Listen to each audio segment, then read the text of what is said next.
Okay, we're ready, everyone?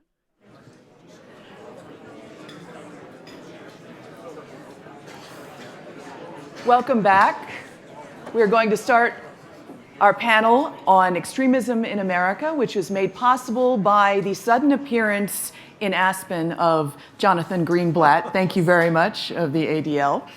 So just to introduce everyone, I just want to start with thanks to Nick and to the Aspen Forum for holding this conversation. Almost every year we've discussed some form of terrorism, and it hadn't really come up yet. So to start next to me, Jonathan Greenblatt, director of the Anti-Defamation League. Farah, Pandith, author of How We Win and former Obama and Bush administration official working on these issues. And Nick Rasmussen, who was the director of the NCTC, as well as several other roles in counterterrorism in both the Obama and the Trump administration. So the reason we're looking at this is that we've seen the headlines from Charlottesville, et cetera.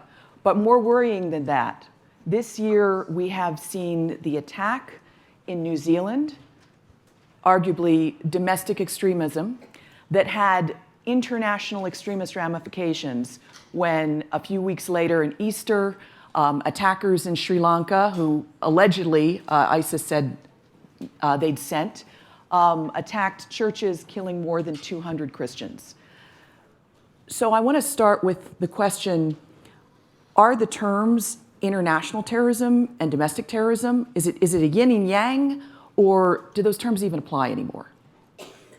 Nick. Well, I think for purposes of discussion in policymaking in Washington, we often ended up bucketing international and domestic terrorism into two separate buckets. And again, I hope one of the things I hope you leave here today with is maybe some sense that that may not be the right way to think about it. And that doesn't mean I have all the answers, but I know that putting those two things in vastly different categories really doesn't serve us all that well. And when I think about my time in government service working on terrorism issues, all of the hundreds of conversations we had in the Situation Room, all of the hundreds of conversations we had with foreign partners around the globe with whom we were working to counter our terrorist adversaries, not one of those conversations that I can recall ever centered on what this set of issues tied to domestic extremism, whether that's tied to a white supremacist ideology, an anti-Semitic ideology, some other hate-based ideology.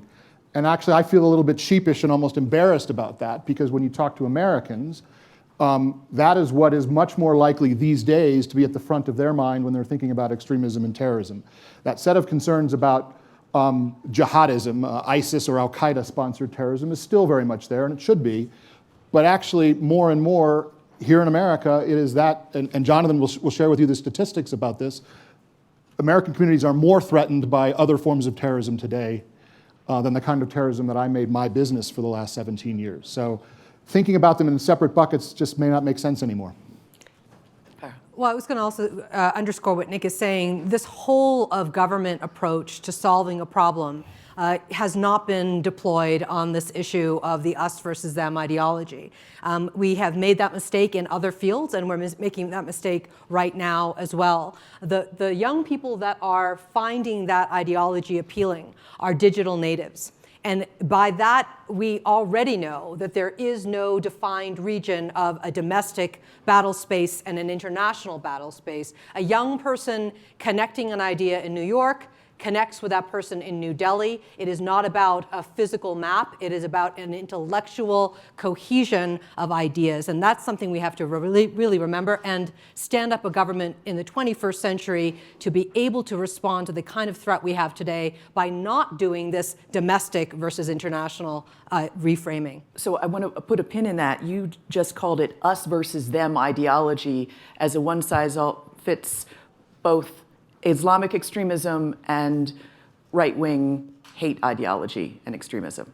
At the baseline for many of these groups, and I want to be clear, I don't want to make things simplified so that you don't see the distinctions and the genesis of some of these other groups, because I think it's important to understand what these groups stand for. But at its most basic form, in order for someone to be moved into the direction of finding that ideology appealing, you are selling them something that is about us versus them.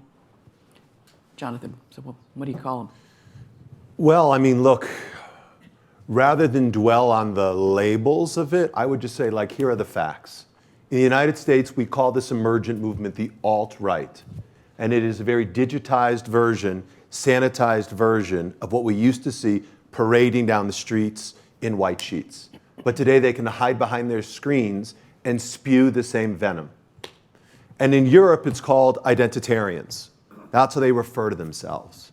But there were European white supremacists marching in Charlottesville, and there were American white supremacists marching in Poland 2 months later at the Poland Independence Day March, which, for those of you who don't attend that, is every year the largest gathering of white supremacists in Europe.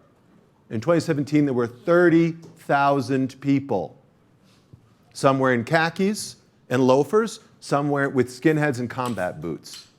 And look, these groups, whether they're in Europe or in Australia and New Zealand or in the United States, they share an ideology. They are anti-immigrant, they are anti-democratic, and they are anti-Semitic to the core.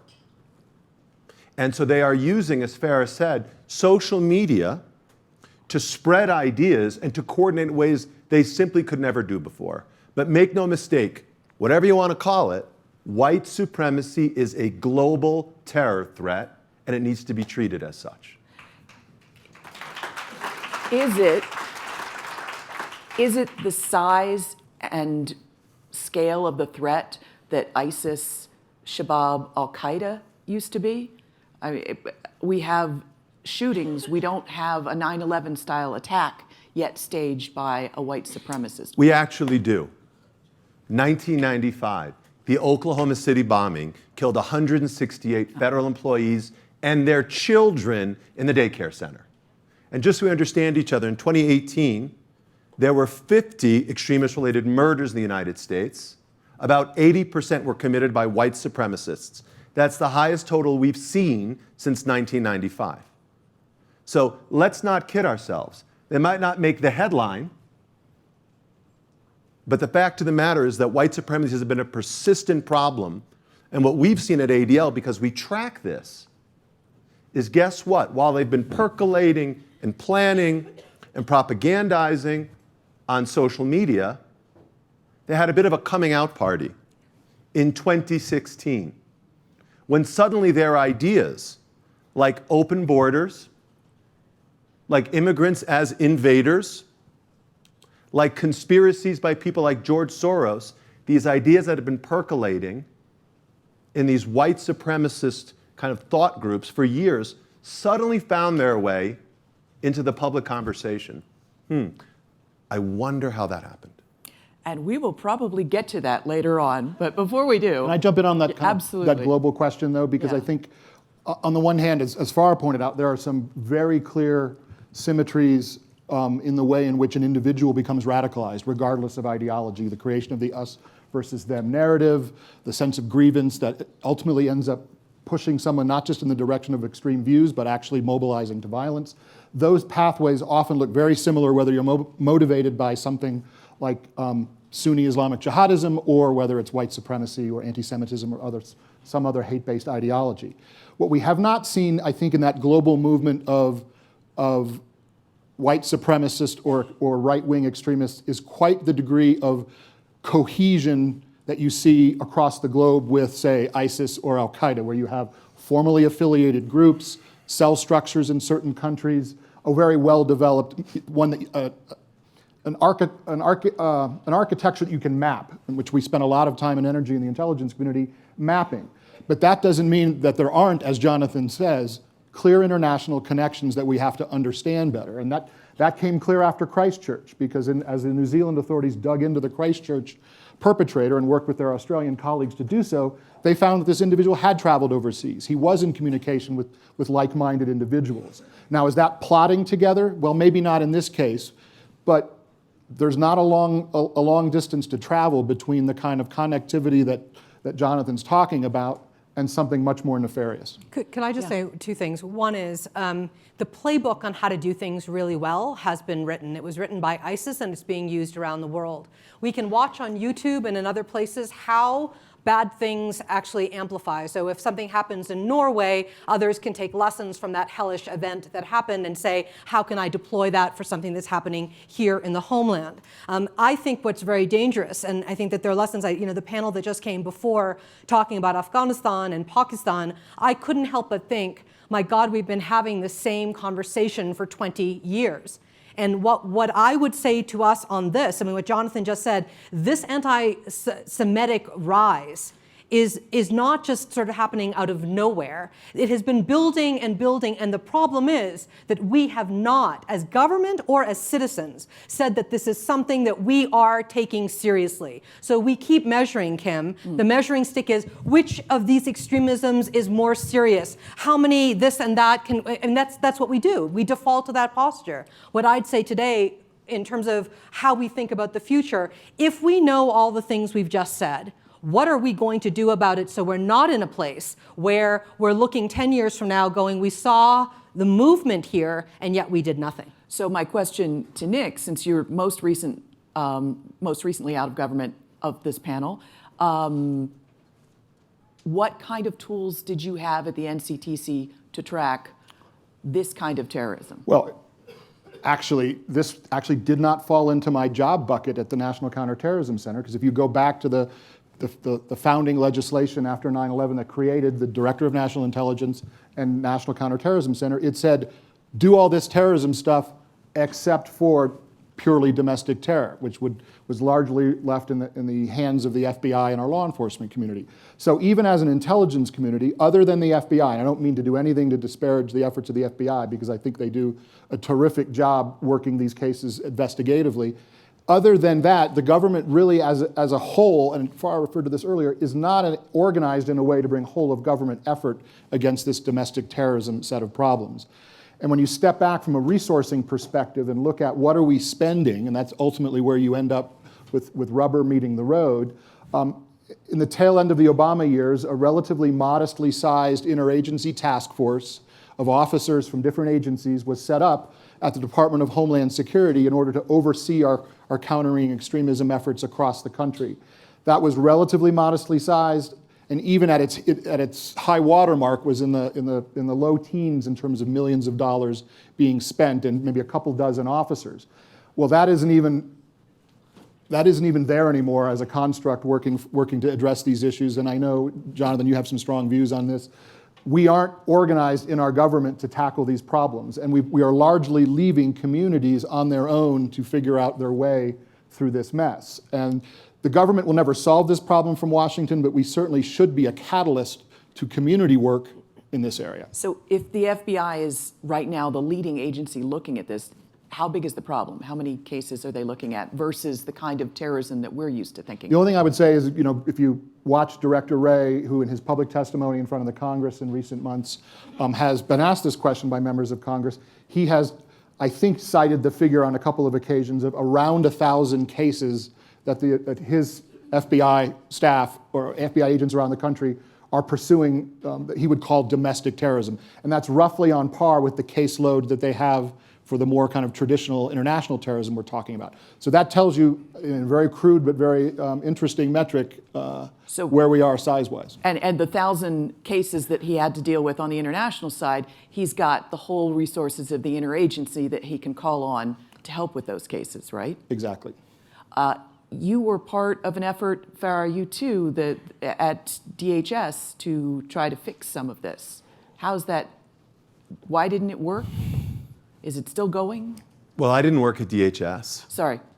Well, one thing I will say, okay, in the effort to get to the place where at the end of the Obama administration, we were trying to figure things out, it took a lot of time, sweat, and tears in the Bush and Obama administration to get us to a place where we finally got some money from Congress to actually do this stuff. And when I mean do this stuff, I mean at the community level. We know we cannot stop the us versus them ideology if it is not coming from local, neighborhood by neighborhood, community, credible programs that make sense for the community. We know that as government.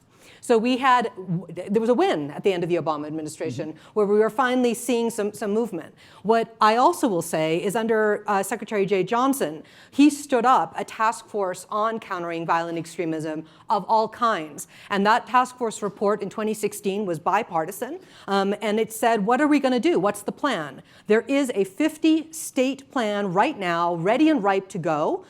Just add water. Here are all the things you need to do. And by the way, it isn't just about what DHS needs to do or what DOJ needs to do. It's to say that every element of this problem is a coordinated plan across government. So I would say to you, we recommended that the Department of Health and Human Services, the Department of Education, other parts of government take a look at the crisis that we're facing with this rise of hate, and let's actually deploy the kind of antibodies in the system that we know that can protect us, that we're not just looking for when the crisis has happened, that we are preventing young people from joining these kinds of groups. And Jonathan, you talked about working with government officials in the past on some of these programs. Oh, we certainly have. I mean, at ADL, we do anti-bias education. We're one of the leading providers in the United States of content in schools, anti-bias, anti-hate. We reach 1.5 million kids a year. And police. And we train police. We're the largest trainer of law enforcement in the United States on extremism and hate. Our biggest problem is not being able to meet the demand, because teachers and police officers and principals and sheriffs know they have a problem. But let me give you a little bit more data. So because this problem, if you take away one thing from today, it is growing. So at the ADL, we track these extremist groups. Let's start with campus. It might not be happening at, Barnard or some other campuses, right, at Hopkins. But last year, in the academic year, we tracked 311 white supremacist activities on college campuses across the United States. Propaganda, that was up 7% over the prior year, where it had increased 77% year on year. So I'm talking about flyering, tabling, speakers, and recruiting. These groups are actively recruiting at college campuses today. They're using the moniker of, preserve your culture. They're using the kind of rhetoric around, no more immigrants. But these groups, like Identity Europa, like Vanguard America, like the League of the South, like Dixie Identity, they are the same old tired rhetoric tropes. So we're seeing it on campus and we're seeing it off campus. So just to give you some stats, we tracked last year 868 propaganda events across the country. That was a 182% increase over the prior year. I'm talking about flyering, signs, flash mob type meetings. This year, to date, the first half of the year, 923. So something is definitely going on. It might not be happening in downtown Aspen. No, really, you might not see it in the Northwest, but even in the Northwest, I'm sorry, I'm talking about DC, Northwest DC. At Politics and Prose, an author was doing a book talk. Some of you may remember this, it got some attention. Politics and Prose, not exactly what you think of as a hotbed of white supremacy. And his talk was, and it was about kind of the socioeconomic plight of the white male today, and his talk was disrupted by 12 sort of jackbooted people going in with the salutes and the signs and all that. That was in, the District of Columbia at Politics and Prose. So this issue is out there, maybe below the waterline, but we're deeply concerned about it. So as ugly as that propaganda and the message that they're sending is, when does it go from freedom of expression, which is guaranteed by the Constitution, to something that threatens violence that is actionable for the FBI? or law enforcement? Well, here's what I would say about that. So politics in prose is not a free speech zone. If you go into politics in prose and you yell, "Die, dirty Jew," they will throw you out, as they should. And if you stand in the lobby of the Aspen Meadows Resort and you yell at the staff, "Go back to Mexico," they will throw you out, as they should. And so this idea, look, the ADL, we are fierce advocates for the First Amendment, but we can't allow extremists to exploit freedom of speech, because the Constitution may protect the freedom of speech. It doesn't protect the freedom to slander. And it may protect the freedom of assembly, but not the freedom to incite violence. So there are lines we can draw, and we owe it to ourselves to do that. But do you think those lines are strong enough?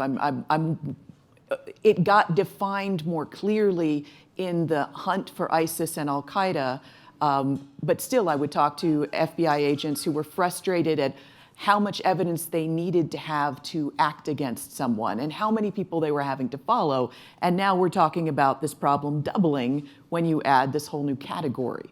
There's certainly a wider array of tools available to the law enforcement community when you're talking about international terrorism, because again, the statutes we have on the books that criminalize material support for terrorist organizations means that if you take overt acts in the name of ISIS or Al-Qaeda or Hezbollah or Hamas or some declared terrorist group, you are then potentially at risk of being charged with a federal crime, and all of the mechanisms kick in. It is a bigger challenge for law enforcement when you're dealing in this space, because again, I think your question's a good one, Kim, because until you start to creep up to the question of actual violence, it's much more difficult and much more challenging for the FBI to predicate a full investigation. But we have had conversations about inspiration. What inspires somebody to do something? Where is it coming from? And I would ask all of us to think about this horrifying situation. Can you imagine if there was an equivalent to a 9/11 that happened in another part of the world that was inspired by what's happening here in America? Does that mean that we are liable in some way for what happened, that we are the inspiration place, the way we looked at other countries for inspiring AQ or inspiring ISIS? Will other state actors look at us and say, America is the source of inspiration for this? So we aren't even having those kinds of conversations in our conversations in government, in our conversations outside of government. We aren't imagining what can happen if we just sit back and allow all of this to continue to thrive. And I'd say one other thing. Isn't it interesting that when 9/11 happened, and we began to ask really difficult questions around what is inspiration, what will we allow on, how many hours can Osama bin Laden be on YouTube before we decide to take him down, how long will we be willing to accommodate X, Y, or Z. We had very clear ideas about that after a while. Why aren't we having the conversation? Why is there some special thing that's happening with an ISIS-inspired like group that has not existed? When I was in government in the Bush administration, we were seeing a rise of anti-Semitism in Europe. We were also seeing a rise of Holocaust deniers at the very same time that people who had survived the Holocaust were dying because of their age. And we could see the data that was beginning to grow. We were not seizing that opportunity to ask the difficult questions. And I would say to you, if we don't ask those hard questions today, we aren't going to be ready for what is coming. And so, Kim, all of these authorities and these things that FBI, it is a much bigger problem than you're even talking about. Well, and that brings us to the question of the message that's coming from the top. And we have to bring up President Trump's comments after Charlottesville, in which there was a clash between white supremacists and counter-protesters, and protester Heather Heyer was killed by one of the white supremacists. And the president talked about there being good people and fine people on both sides, all the way up to this past weekend when he tweeted that 4 congresswomen of color needed to go back to their countries. And there's been all the controversy since that. How much does that retard the conversation we need to have about the leap being made from these white supremacist groups to groups that would do violence? Well, what I would say about that is, So we know that when the president, intentional or not, and by the way, what I'm about to say, this is not political. I don't really care how you vote. I don't. I care what you value. And the things that are happening right now, I think, are such a departure from traditional Republican and Democratic politics. The tone that's being set is blisteringly unfamiliar in terms of what we expect from the President of the United States. And I'm going back to Obama and to Bush and to Clinton and to Bush and to Reagan and just keep going back. Now, I say all this because we know that whether intentional or not, he's parroting the words of white supremacists. Like, again, using phrases like an international conspiracy to violate US sovereignty. When he talks about, literally, globalists, okay? Or again, open borders, or invaders. These are phrases that didn't just come from nowhere. They literally have been developed and curated in white supremacist circles. Why is that relevant? Well, because literally, if you read, and we at the ADL have the either good fortune or misfortune of paying attention to this stuff, and I can tell you that the white supremacists feel emboldened right now because he is repeating the rhetoric. As one of them, whose name I won't dignify and mention here today, wrote on Sunday, he wrote, "This is the white nationalism we elected him for." And we are tracking these people, not just what they're telling CNN, but what they're saying in 4chan and 8chan and Gab and Discord and Minds, their private chat rooms. The ADL is following them. And they feel emboldened, and they feel energized, and they feel like they have their wind at their backs. That, my friends, is a brand new reality that we have not seen before. And I've only been at ADL for 4 years. But the people who've been there for decades, I listen to them and they say, we've never seen anything like this. And that's also something that US adversaries in the gray zone can play with. I mean, Russia has already been in the information space with bots trying to stir up two sides of the race debate. Do you see that picking up? We definitely saw in 2016, and I would love if you have thoughts on this. In 2016, we were tracking all the lunacy that was happening online. And we particularly on Twitter, we looked at anti-Semitic attacks on Jewish journalists on Twitter during 2016, because so many of them came to me and said, have you seen what's happening? And I really hadn't, so I wanted to try to understand. So we took a random sampling of Twitter data, and we found millions and millions and millions of anti-Semitic tweets directed at journalists. They would make your hair stand on end. What we didn't understand at the time was a number of them were location stamped, like Russia, Ukraine, Belarus. We didn't get it at the time, but it is very clear in retrospect that Russian trolls were manipulating sentiment in order to foment the kind of discord that's playing out today. So acting as the spoiler. And again, I think our intelligence community has been pretty clear about describing this, not just in the election context, but just in terms of the broader political context here in America, as Jonathan is saying. We would have a problem all by ourselves, even if the rest of the world had nothing to do with this. But our adversaries can use the tools of modern technology to add a little fire starter to what is already burning embers and turn it something into much more of a flame and a burning fire than it would be otherwise. And what's difficult to do is in the moment for people to identify what information is real, what information is being fed to them through some channel from overseas. It's almost impossible for the average individual to make that distinction or to reach those conclusions by themselves. But we know the impact it's having, and the impact it's having is to accelerate this problem far beyond where we would have expected to be otherwise. What would all three of you ask President Trump to say to make it clear he doesn't back this kind of violence? Who wants to go first? Suddenly quiet. Well, Kim, look, I think one of the problems is that it isn't about a statement from the president, because unfortunately, 2 years in, the statements that are said in 1 hour change the next hour or minute to minute. So it's a question of credibility. So I push it farther. I don't know what is in the president's heart. None of us do. But he is the president for all Americans. No matter where we came from, no matter what our heritage is, I don't want to be in a country in which there are blood tests telling us how pure we are. okay? And I find it interesting that at the time when Americans, interestingly enough, are finding interest in finding out their own heritage by getting DNA tests. I mean, this is on the rise. These companies are making a lot of money. Where did I come from? How much of this? I mean, at the same time that's happening is the very same time we're having a rise of how pure we must be. I'd love the president to be able to show us, not just say, but show us in his actions that he doesn't mean to separate Americans by blood. Is there a story that I missed about a blood test for purity?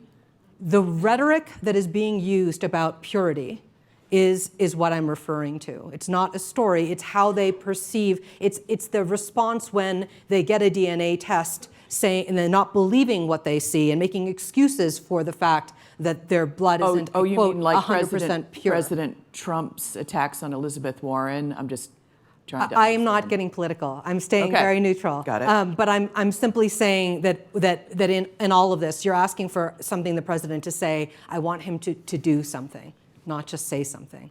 Jonathan?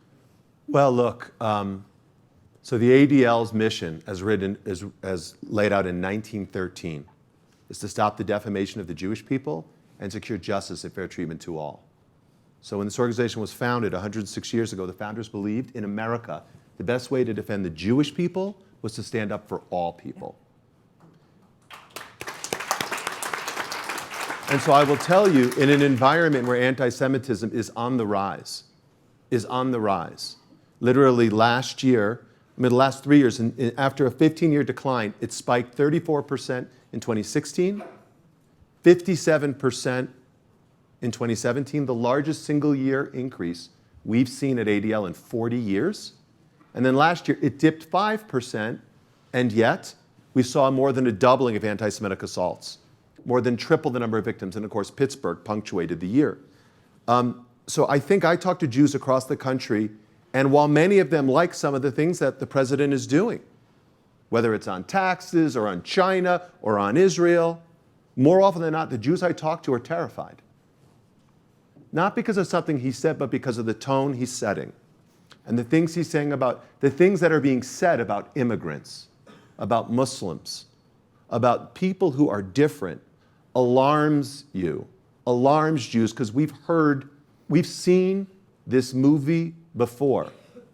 And by the way, the anger and the nativism and the rhetorical violence, we know how this story ends. And look at Ambassador Albright's book. This is scary stuff. So what I would say to him is just stop talking. Well, that's not going to happen. Nick? So it's pretty hard to give up the habits of a career civil servant. When I was a career civil servant, I wouldn't have presumed to tell the president what to do or say. But what I'd like to see going forward, as much as anything else, is would the Trump administration step up and fund and support the kind of programming, largely centered at DHS, but also at the Department of Justice and in a host of other federal agencies, that would actually begin to make a dent in this homegrown extremism problem that we have. That has solutions by any chance? There's a book that has solutions too. For those of you who haven't read Farah's book, she brings a lot of creative energy and ideas to the table that you could actually act upon. But actually, again, this is where I get a little bit wonky. There are people in government who are trained to do this work, and there are fewer of them today than there were 2 years ago, and that is inexcusable. And again, I remember testifying a number of times in front of Congress alongside FBI Directors Wray and FBI Director Comey before that, and they were always consistent in saying, if the FBI is involved in one of these matters, we are past the point of no return. We're now at a point where someone has probably committed a crime and needs to go to jail.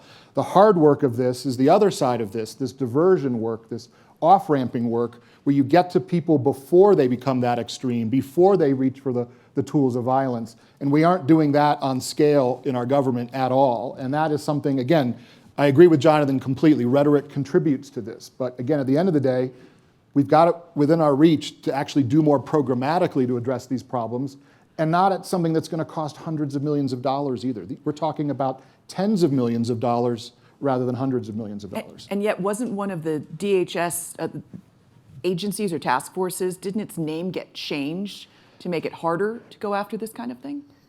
Again, again, I'm going to focus on in some ways on the positive. The Trump administration's declared counterterrorism strategy actually speaks to domestic terrorism as a challenge that must be addressed and risen to.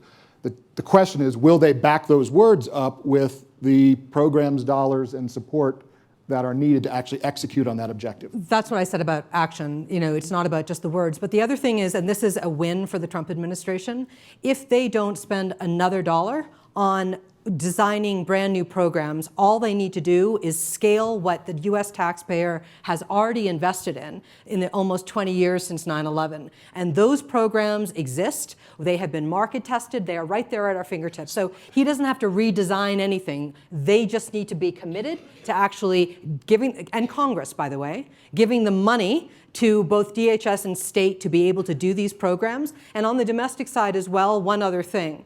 I think it is really important to remember something.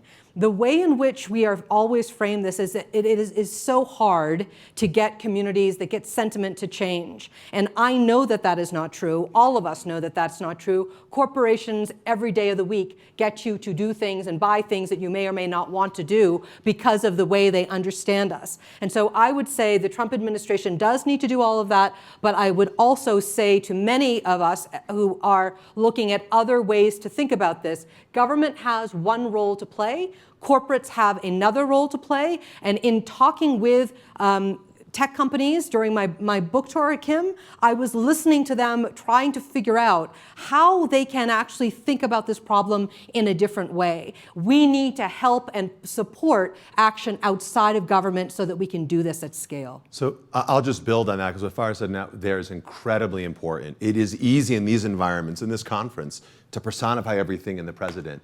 But social media, if white supremacy is a global terror threat, it is being spread and sustained by social media. So at the ADL, we literally opened a center in Silicon Valley in 2017 because the problem is so profound.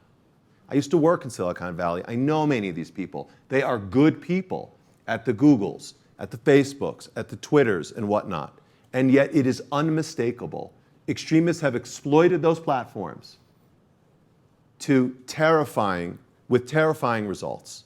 And we need those companies to step up and to do more to make sure those platforms are not abused to spread prejudice, and to coordinate the kind of terror we're talking about here today. And they've done it with Al-Qaeda and ISIS. They can do it with white supremacists. Yes. So what we haven't quite touched on yet, though, is what is driving this sense of disenfranchisement on both sides that leads them to go to social media, to 4chan, to find their group, whether they're an ISIS sympathizer or a white supremacist of some sort? Kim, we talked a little bit about millennials earlier in the conversation, but I just want to bring it back home. We're talking about millennials and Generation Z who are navigating through their identity, trying to figure out who they are. Okay, and in the work that I've done and the kind of extremism that I have worked on, that identity crisis is central to how we know the bad guys are recruiting. And when we are looking at other kinds of extremism, from the white supremacists, the neo-Nazis, and the identitarians, it also comes back to belonging and identity, which is why it's critical that all of us understand that there's a role for every touch point in your community to make. It isn't just the mayor. It isn't just the governor. It is not just your senator, and it's not just the president. It's about what you do inside of your home, how you teach your children. It's what's happening in schools and PTAs. It's how it feels to be in America, what that identity is. And if that identity is there's only a special, pure way of being an American, we have lost the fight. Nick, did you see a program that worked overseas on militancy that could work here? Actually, there are obviously around the world a number of countries that have dealt with extremist challenges, and various among them have either de-radicalization programs or other forms of intervention or involvement or engagement designed to kind of turn people around. I don't actually ever look to those to provide lessons for the United States, because I'm just not sure those translate in the way that you would think they might. You can learn more and more about how extremism and radicalization proceed, the phenomenon, as I talked about earlier, the common pathway that an individual travels whether they're motivated by an ISIS ideology or a white supremacist ideology. And often it's tied to history, often it's tied to personal stressors, often it's tied to a particular sense that this individual owns a responsibility to actually do something to shake up or alter the status quo or the reality that they're living in. And so those are the things that should give us indicators. If you're a member of the community, you will be the first responder in many cases, because it's not the FBI, it's not the CIA, it's not the National Counterterrorism Center that is going to be witness to this kind of behavior. It's more often than not going to be someone who's actually living with or near or around that individual. A few years ago, when I was still in the National Counterterrorism Center, we studied a recent chunk of the extremism arrests in the United States, and in over 80% of them, there was somebody in the aftermath who labeled themselves, in a sense, as a bystander who should have done something. Somebody who, in retrospect, said, oh, I knew something was off, or I was worried that they were on the way to something, and they hadn't done anything about it. And that's where I think the federal government can come in, because that's where the federal government can help equip communities with the tools they need to recognize that behavior. What do you watch for? Self-isolating behavior, engagement with people on the other side of the globe who, with a like-minded view, just antisocial behavior. Whether it's a Nazi or ISIS. Exactly, and again, the other conclusion from this study that I referenced was that there's no single thing that you can look for, and that's, if everybody wore a red shirt, that'd be easier. It doesn't work that way, and that's why the bystander phenomenon is the takeaway, because it's the bystander who will notice the change in behavior, and who will say it's different today than it was 6 weeks ago or a month ago, and now that's something we got to act on. Sorry, really quickly, there are two programs that we know, or two lines of effort that we know definitely work. One is a former extremist who says, I was part of that group, I'm now not part of that group, and I have a story to tell you to make sure that you're not an extremist. There are nonprofit organizations in America today that have former white supremacists who, in fact, we can mine their content, we can put them in a place that another millennial will see in a way that is peer friendly and is authentic and real. And so scaling up those kinds of former extremists is really important. The second, and is an obvious thing as well, is a mother is a child's first teacher. Okay, and we have seen around the world programs in which mothers are actually playing a bigger role in their community in identifying what Nick was saying, changes in their child's behavior that is moving that child in a different direction. Those kinds of programs that have already been market tested are at our fingertips and should be used here in the United States. So before I move to audience questions, it's a warning, get your questions ready. What do you do in terms of what does this do to international terrorism? ISIS has claimed violence in 25 different countries since their capital, Raqqa, fell. Yes, they've lost their territorial caliphate, but they're still acting, still recruiting. And you have a president at the top who's made political hay by dividing people, who tweets things that are widely perceived as anti-anyone foreign, all the way down to the proliferation of white supremacist propaganda on social media to out-and-out violence.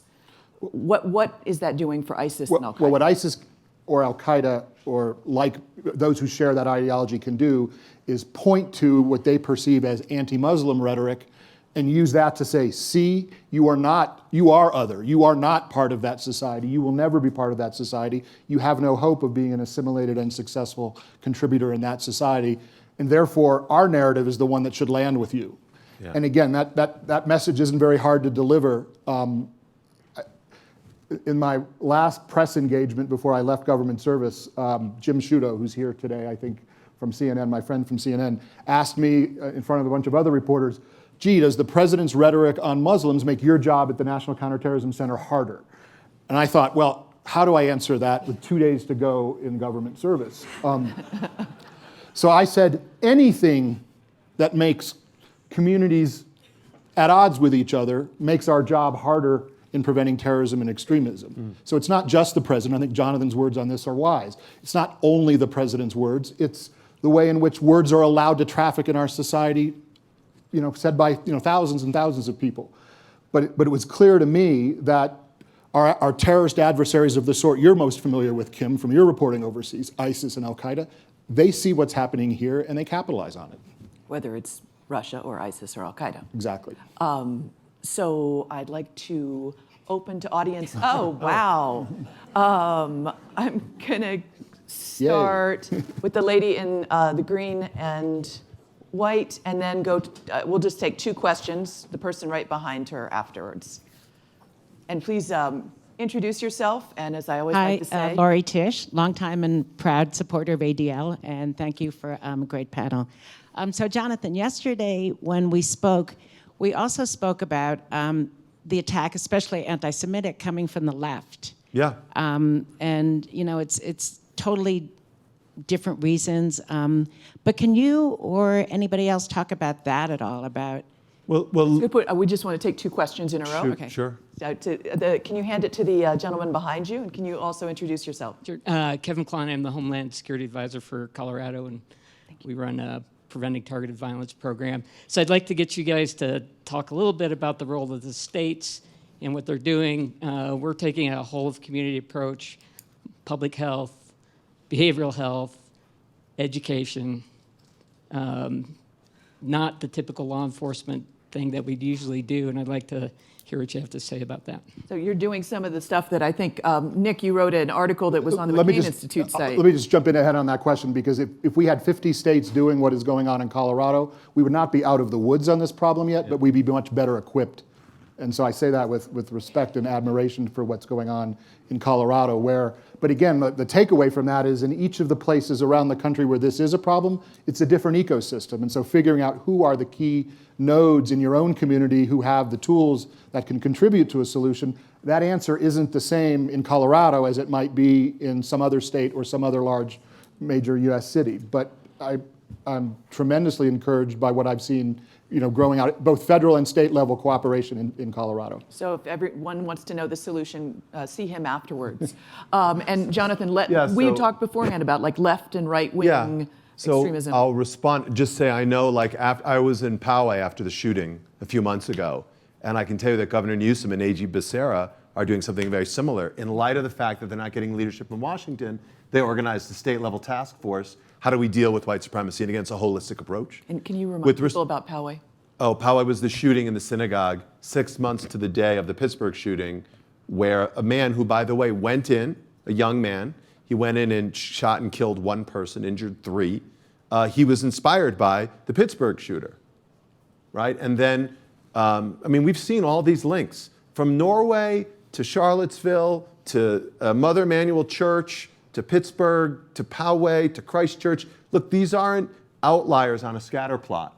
These are data points on a trend line, and we need to take it that seriously. With respect to Lori's question, I think, look, neither side of the political spectrum is exempt from intolerance. Just because you vote one way doesn't mean that your side doesn't have its own share of issues. And we certainly see a kind of intolerance on the hard left, which is also very troubling. But as we talk about violent extremism, as in the people who are actually committing murders, overwhelmingly in the United States, that's coming from a white supremacist crowd. And I guess what I would say about that is I do believe there's a political spectrum. White supremacy is over here. Okay? It doesn't hew to the way we traditionally think about politics. And again, go back to Reagan and Bush and just our recent years. We've had Republican presidents who were absolute, and John McCain, and Nick's at the McCain Institute, who were fundamentally, unambiguously opposed to this. So we've got to resist the temptation to see this in some political frame. It's something much more profound and I would say scary. So I would like to take 2 more, the gentleman there, and then the lady right here. A lot of people have questions. Thank you. Stuart Bernstein, former American ambassador to Denmark. Why can't we have a war on hate, like we've had a war on terrorism, a war on cancer, and go to the think tanks who provide all the policy state things? What is your thoughts on that? Thank you. And can we just pass that up over here to the lady in the striped shirt. Hi, I really appreciate your excellent discussion here. You mentioned about the fact that people assembling together where there's the possibility of inciting violence is not acceptable, and or slandering is not acceptable. So we do have, I hate to put it like this, a definite elephant in the room in more ways than one, because at these political rallies, there's all this thing going on with Trump. There is incitation going on in terms of the hate, and that's our leadership is very important to us. Of course, everything else, and we have to do our part, but our leadership, so why isn't he cut off when these people start to say, send them back or put her in jail? This is an insightful assembly. Thank you. So we've got basically a couple of questions along the theme of providing leadership from the top of an administration against this scourge. Mr. Ambassador, you ask a really important question, and I want to just bring it back home to the baseline. You heard my colleagues and friends talk about nuanced, community-based solutions. What's happening here in this state is a very particular thing to this particular state. So too are the solutions in every part of our country. The frontline workers who do this are not government people. Government partners with non-government organizations of all kinds who are doing the work that government can't do. And NGOs, in order to do that work, have to spend time. ADL does it. They have whole teams of people who look and do the research. And think tanks have people who have to, unfortunately, watch beheading videos and other vile things online to learn what the bad guys are doing. These are people in their 20s and in their 30s who are getting paid very little because they're NGOs who don't have a support system for their mental health every day. They don't have a security system, so when they're doxxed, and by the way they are, that they are protected. These are our frontline workers. These are the people that the United States government and other governments around the world ask to do the work that we need to get done. So why haven't we scaled this? Because our armies aren't big enough. The We Hate Army isn't big enough. And the only way it will get big enough is if we help these NGOs scale and if we demand from Congress that they give the kind of money to our government to do what it is we need to do. I will give you one static point. When we were fighting the so-called Islamic State, you know we spent a lot of money in the kinetic war, in the hard power war. We spent 0.0138% of that money in making sure young people don't join the group ISIS. So there's an imbalance here in government, and there's an imbalance in the cognition of Americans to understand who actually are the frontline workers. I'd love for us to take on fighting hate, but it will require each one of us to help these NGOs do the job that needs to be done. Jonathan, if you could craft a law to put on the books, what would you say? Like, you can't shout fire in a crowded movie theater. So what would you add to help fight extremism? So I'm not a lawyer and I don't play one on TV. So I'm not going to get into the nuances right now of the First Amendment. I would simply say there's a whole body of case law out there that says, again, when you're directly inciting violence against a person, that is not protected by the First Amendment. Just like if you cry fire in a crowded theater, that is not protected by the First Amendment. Just like if you slander someone and say something untrue about them, that is not protected by the First Amendment. And so I think there's things that could happen right now, like, for example, with the social media companies, that could stop this tomorrow. By the way, for what it's worth, Twitter announced last week a new set of policies to protect people against slander based on their faith or their religion and some other things. They said they are going to make such tweets that relate such content opt-in. So you'll see it as gray. You have to click to see it. It doesn't automatically show up. They didn't apply it this weekend to the president's. I don't know. So I don't know. A couple more questions. The gentleman in the pink shirt and Laura Rosenberg. So. Oh, just a second. Can you introduce yourself? And the microphone's coming. The last answer by Jonathan touched. I'm Donald Kreinler, just a private citizen. And I'd like to ask a question about the conjunction between the First Amendment and hate messages. Let's assume you have, Jonathan had spoken about the spreading on college campuses of hate messages, anti-Semitism, racist sentiment. Let's assume that you have such sentiment, and let's take it both ways. First, that it incites violence, although doesn't cause it directly that you can prove.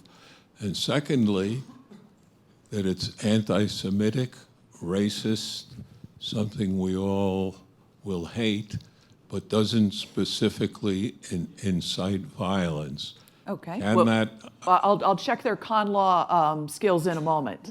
So, and it can we cannot be get stopped. Okay? Can we get Laura's question too? Laura Rosenberger from the German Marshall Fund. I want to follow up on Jonathan's really important points on Silicon Valley and the tech companies doing more. But in particular, I'd like to ask you about the role and how we actually get at the smaller platforms, the 4chans, the 8chans, the Gabs, the Discords, where many times there's actually nobody there to even answer the phone. I'm from Pittsburgh. I've worshipped in Tree of Life. The terrorist that attacked my community was posting on Gab. So we're having such a hard time with the large platforms, but the smaller platforms, where a lot of them are really the focus of this white nationalist activity, is really, I think, one of the toughest nuts, and I'd love to hear your take on that. So I'll tell you briefly. I mean, so just so we understand, so there's the public web, Facebook and Twitter, which you can open up on your phone right now. Then there's what we might call the private web, okay? And that is password-protected sites that you can't just go into. So Gab and Discord and 4chan and 8chan and parts of Reddit and Minds and all these other places. And then there's actually the dark web, which is a whole part of the internet which is very difficult for you to access, but where a lot of the really credit card numbers and social security numbers get traded, really bad stuff. With respect to these smaller platforms, they're typically part of the private web. We have pushed and pushed. Part of it, I think, what we can do is expose them, but part of it we can also do is try to break up the value chain. Who's hosting these services, right? Who's providing other support for these services? And try to bring cases where we can to demonstrate that they may have a liability. When Robert, I don't want to say the names, but when the shooter goes to the site and says, I'm going to go in, says, what did he say? He said something like, I can't stand by while my people get slaughtered. Screw the optics, I'm going in. When we can identify a pattern of behavior saying the Jews are the children of Satan, as he wrote, saying that diversity means chasing down the last white man, as he wrote, saying other violent things, as he wrote, then saying he's going in, one might think, and maybe I'll go to you, sir, to determine whether or not there's real causality there and a case to be brought against Gab for hosting that and not taking action. So there's work we have to do, you're totally right, Laura, to break up those value chains. Nick, to the example that he brought up of, you've got a case where somebody incites violence, but doesn't. Well, again, this gets to the point I made carry it a out. bit earlier, where this is an easier problem for a government or for law enforcement when you're tying it to an international terrorist, a designated terrorist organization, because the very fact of speech on behalf of that organization is in fact a criminal activity, or certainly could be construed as material support. It is much more difficult for law enforcement to connect the dots and actually put this into a prosecutorial framework when the violence hasn't occurred, when you're talking about these domestic terrorism ideologies. And that's frustrating. And I think it's why you've seen some former Justice Department officials start to talk about maybe altering our legal framework. And again, like Jonathan, I don't have a legal background, but there are former Justice Department officials who are talking about whether it's time to maybe consider a domestic terrorism statute that might help close some of these gaps and give federal law enforcement more tools. So with that, we have basically a minute left. What is the overall thing that each of you want to see happen in the next year to combat this?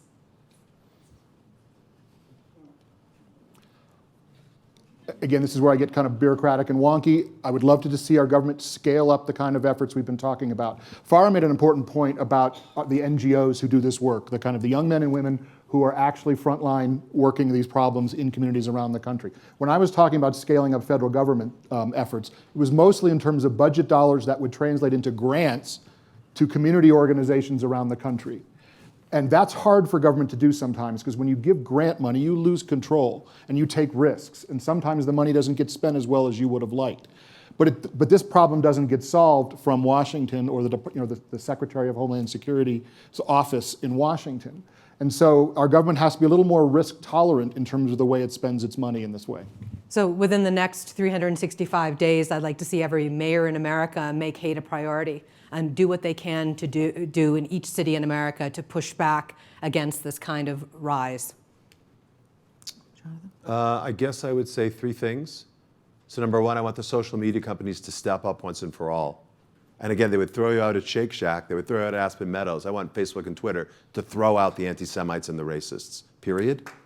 That's long overdue. I think the second thing is I want leaders to lead, and elected officials at all levels, no matter what party they affiliate from, should step up and say, prejudice has no place in our public discourse. And then I think number three, I want the kind of war on hate that Ambassador Bernstein talked about, where people of good faith, no matter where you're from, no matter how you vote, no matter who you love, all lock arms together and say, we're all Americans, and our fate is wrapped up in one another. We're all going to fight this together. With that, I want to thank the panelists, thank the Institute, and invite you all to enjoy a coffee break and be back here in about 15 minutes. Great. Nice job.